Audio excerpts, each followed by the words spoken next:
萌萌7岁，是一个小学生。他常常不高兴，不喜欢爸爸妈妈。爸爸妈妈不让他和小朋友玩，天天让他学习，学很多很多东西。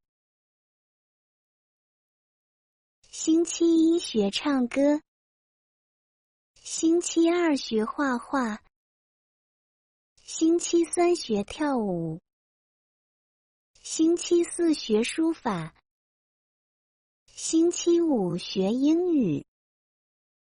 今天星期6，学校不上课，但是萌萌和妈妈都不休息，因为星期6还有钢琴课。萌萌要去钢琴老师家学弹钢琴。星期6早上8点，萌萌和妈妈就起床了。吃完早餐，妈妈和她一起坐车去老师家。萌萌和老师学弹钢琴，老师说萌萌弹得很好，妈妈很开心。老师问妈妈：“现在几点了？”妈妈说11点半了。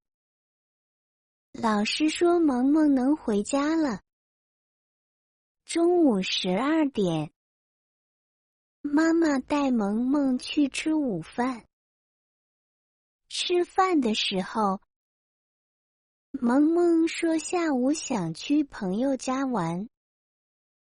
妈妈看了看时间，说只能玩到下午2点，因为下午2点20分，数学老师来家里教萌萌学数学。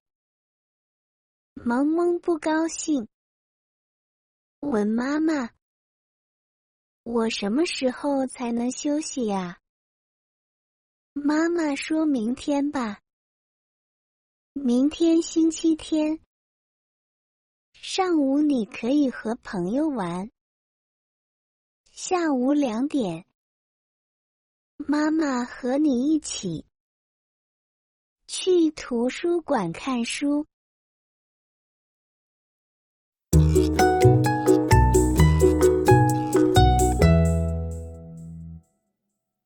星期1，星期2，星期3，星期4，星期5，星期6，星期天，星期日。